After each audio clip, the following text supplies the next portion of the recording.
नमस्कार मित्रों, मैं आपको आज 75 साल अमृत महोत्सव के लिए आप और 76वें स्वतंत्रता दिवस के लिए आपको बहुत बहुत बधाई दे रहा हूँ और शुभकामना दे रहा हूँ। आप आज बहुत ही महत्वपूर्ण दिन है, आज़ादी का दिन है और अमृत महोत्सव का दिन है। आज 75 साल हमने आज़ादी के पूरे कर लिए। आज 76वां स्वतंत्रता दिवस है। 1947 में हम आज़ाद हुए और आज 75 साल पूरे हो गए। 25 साल और आगे होने पर हम स्वर्ण जयंती मनाएंगे अपनी स्वतंत्रता का। 75 सालों में हमने जो भी पाया है, जो भी खोया है, जो भी हमने किया है, उसका हमको पुनरीक्षण करना है, उसे हमें देखना है, सर्वे करना है, उसके बारे में जानकारी लेनी है और 25 साल के लिए, अग्रिम 25 साल के लिए हमें प्लानिंग करनी है, ताकि स्वर्णिम एज में जब हम जाएं तो हम एक अलग तरह के देश को बना सकें, एक अलग तरह के समाज को बना सकें। अभी तक हम लोग विकासशील बने हुए हैं। 75 साल हम लोगों को विकासशील बनने में लग गया। अब विकसित होना है, विकसित देश बनना है, विकसित देश का निर्माण करना है।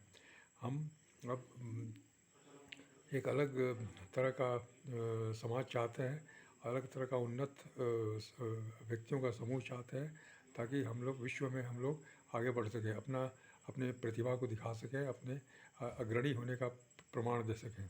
आज भी भारत बहुत सारे मामलों में आगे है, लीड कर रहा है दुनिया को, और आगे भी हमें और भी ज़्यादा लीड करना है। जो कमी है उसको पूरा करना है। आज मुख्य रूप से कमी एक ही चीज़ की है भारत में, वो सोच की कमी है, हमारी एटीट्यूड की कमी है। एटीट्यूड अगर हमारा बढ़िया हो जाए, एटीट्यूड अगर मजबूत हो जाए, तो बाकी सब चीज़ें अपने आप ठीक हो जाएंगी। सारे कार्यकलाप हमारे अच्छे हो जाएंगे, सारे क्षेत्र हमारे अच्छे हो जाएंगे, क्योंकि हर क्षेत्र में इंसान है और इंसान अपने सोच के कारण काम करता है। अगर हमारी सोच बेहतर हो जाए, सोच अगर मजबूत बन जाए, राष्ट्रवादी हो जाए, तो हम राष्ट्र निर्माण में पूरी तरह से सफल हो सकते हैं। 25 साल में हम जो नहीं हो पाया उसको हम कर सकते हैं। हमें सिर्फ शिक्षा प्रणाली को बदलना है, हमें अपनी शिक्षा और प्रशिक्षण प्रणाली को ही मजबूत बनाना है, बदलना है। जो हमारा गौरवशाली शिक्षा प्रणाली रहा था, वो गुरुकुल का था, वो आज का शिक्षा प्रणाली वो नहीं है। आज ये शिक्षा प्रणाली जो है अंग्रेज़ों द्वारा बनाई गई है, जो सिर्फ अपने स्वार्थ के लिए नौकर बनाने वाली शिक्षा प्रणाली वो लोगों ने लगाया कि हमें नौकर बनाया जाए, हमें नौकरी दी जाए, क्वालिफिकेशन लेकर के हमें अच्छी डिग्री दे करके अच्छी नौकरी देने के लिए ये शिक्षा प्रणाली लगाई गई अंग्रेज़ों द्वारा। हमारी मूलभूत जो शिक्षा प्रणाली थी, उसमें व्यक्तित्व विकास, आर्थिक आज़ादी और उत्तम स्वास्थ्य की शिक्षा दी जाती थी, और हम गांव में एक सफल इंसान के रूप में जीवन बिताते थे। पूरा गांव एक इकाई था और हमको कहीं की दूसरी जगह जाने की जरूरत नहीं पड़ती थी। हमारी सारी आवश्यकताएं, परिवार की सारी आवश्यकताएं यहाँ पूरी हो जाती थी, बल्कि हम और भी विकसित होते आ रहे थे। हम हर तरीके से सक्षम थे, अपने विचारों से, अपने कार्यों से, अपने शरीर से और मन से और पैसों से, हर तरीके से हम सक्षम थे। और परिवार संयुक्त परिवार का परिवार था और बहुत ही सफलतापूर्वक चल रहा था। लेकिन अंग्रेज़ों के कारण ये सब टूट छिन्न हो गया और जानबूझ के ये शिक्षा प्रणाली लगाई गई ताकि हम हाथ पसारने वाले व्यक्ति बन जाए, हम एक निर्भर आदमी बन जाए। स्वतंत्रता के बाद से हमें इसको बदलना चाहिए था, हमें वापस गुरुकुल की शिक्षा प्रणाली लेनी चाहिए थी, लेकिन इसको नहीं बदला गया, इसी को कंटिन्यू कर दिया गया। और ये कारण ये था कि लोग, हमारे जो राष्ट्र निर्माता थे, उन्होंने इसको आसान समझा कि लोगों के पॉकेट में पैसा आ जाए, लोगों के खाने में पेट में खाना चला जाए तो लोग शांत रहेंगे, लोग विरोध नहीं करेंगे, लोग हल्ला गुल्ला नहीं करेंगे, साथ ही साथ हमारे प्रति अनुग्रहित रहेंगे, हमारे लिए काम करेंगे और हम लोग उनके वोट मांगेंगे। जो वोट की राजनीति थी वो ज़्यादा प्रमुख मानी जाती थी, क्योंकि अपने को सत्ता में रखना है, अपने परिवार को सत्ता में रखना है। इसलिए सबसे अच्छा तरीका ये था कि लोगों को एक प्रजा बना कर रखा जाए, लोगों को नौकर बना कर रखा जाए।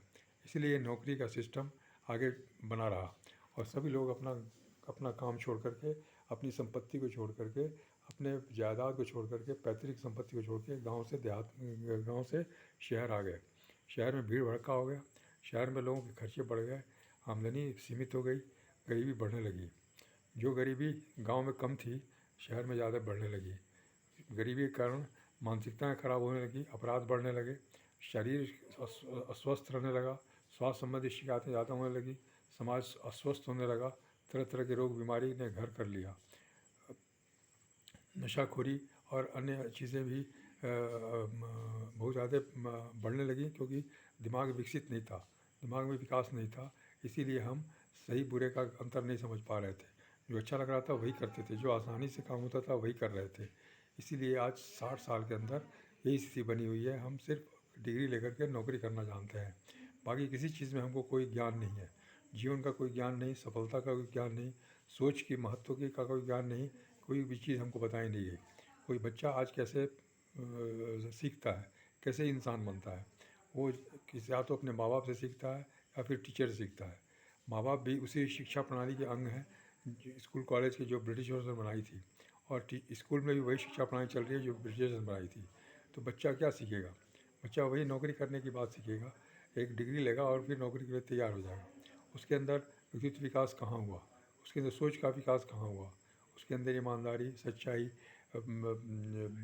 वाले गुण कहाँ डेवलप हुए? बिल्कुल नहीं डेवलप होता है, बल्कि वो ये देखता है कि हम पैसा कैसे कमाएं, हमारे साथ के लोग कैसे पैसा कमा रहे हैं, उसी ढंग से हम पैसा कमाएं। यही हम सीखते जाते हैं, हमको ये सिखाया जाता है। इसके लिए प्रोत्साहित भी किया जाता है, इसके दबाव भी डाला जाता है। जो व्यक्ति अगर ईमानदारी से भी रहना चाहता है तो वो भी अपने परिवार के द्वारा या समाज के द्वारा प्रताड़ित किया जाता है या दबाव डाला जाता है, ताकि वो भी ये गलत काम करे। इसीलिए ये हमारे अंदर ये बुराइयां आ गई, हमारे समाज में इस तरह की बुराइयां बढ़ती गई। आज ऐसा स्थिति हो गई, कोई भी चीज़ हम गलत काम के द्वारा ही करना चाहते हैं, सही काम के द्वारा नहीं करना चाहते। हमारा ये विश्वास बन गया है कि हम कोई काम सही ढंग से करेंगे तो नहीं होगा, गलत ढंग से करेंगे तो होगा। इसीलिए गलत ढंग ही अपनाना उचित है, यही हम मान के चलते हैं। पूरा जीवन हमारा इसी सोच में डूब गया। जो भी हम काम करते हैं उसमें पैसा कमाने की ही हम इच्छा रखते हैं, वही नियत रखते हैं, और इसीलिए वो काम गड़बड़ हो जाता है, काम ठीक नहीं होता, और उसके कारण सारी कुरीतियाँ, सारी बुराइयाँ समाज में पनप रही हैं। सामाजिक व्यवस्था में भी वही चीज़ गलत है कि हमारी सोच में गलती है। इसीलिए आज सबसे अधिक आवश्यकता है हमको अपनी सोच को बिल्डअप करने का, सोच को मजबूत बनाने का, सोच को बेहतर बनाने का, सोच को विकसित बनाने का। इसी के लिए ये आज नई शिक्षा प्रणाली जो गुरुकुल की गई है, आज फिर से लागू की गई है। आज हमें अच्छी पुस्तकों के द्वारा अच्छे विचार बनाने, मजबूत विचार बनाने के लिए सिखाया जाता है, प्रेरित किया जाता है, और हमारा दिमाग कंडीशन हो जाता है पॉजिटिवली। सारी चीज़ों को हम अच्छी तरह से सीख सकते हैं, कर सकते हैं, सारी समस्याओं का समाधान निकाल सकते हैं, अपने अंदर की शक्ति को पहचान सकते हैं,